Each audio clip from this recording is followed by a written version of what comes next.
Hello friends, welcome to AH times. Friends, మన యొక్క AP రాష్ట్ర వ్యాప్తంగా ఇక్కడ ఓటర్ ఐడి కార్డులు ఉన్న వారికి సంబంధించి జూలై 14వ తేదీలోగా ఇవైతే రివర్స్ అయితే మీరు రిటర్న్ అయితే ఇవ్వాల్సి అయితే ఉంటుంది. ఒకవేళ ఇవ్వకపోతే మీకు ఓటర్ కార్డు అనేది రద్దు చేస్తారు.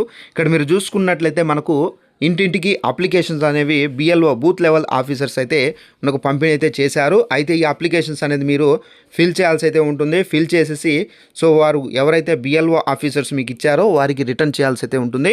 సో ఈ అప్లికేషన్ ఏ విధంగా రాయాలో ఇక్కడ మీకు స్క్రీన్ పైన కనిపిస్తుంది చూడండి. ఇక్కడ మనకు పుట్టిన తేదీ 2022కి ముందు అయితే ఎడమ చేతి వైపు బాక్స్లో ఓటర్ నంబర్ ఆధారంగా మీరు వివరాలు రాయాలి.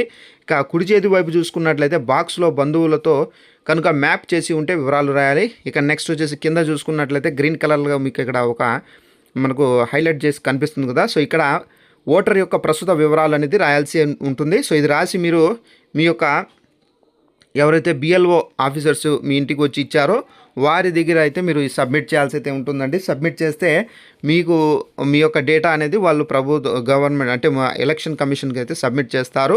సో ఇదండి మనకు ఉన్నటువంటి ఇన్ఫర్మేషన్. సో ప్రతి ఒక్కరూ అప్లికేషన్ని మీరు పూర్తిగా వ్రాసి తప్పులు లేకుండా రాసి మీరు మీ యొక్క అధికారులకు మీరు సబ్మిట్ చేయండి. సో ఇదండి ఇన్ఫర్మేషన్. ప్రతి ఒక్కరికి షేర్ చేసి వాళ్ళకు కూడా తెలియపరచండి. Thanks for watching this video. All the best.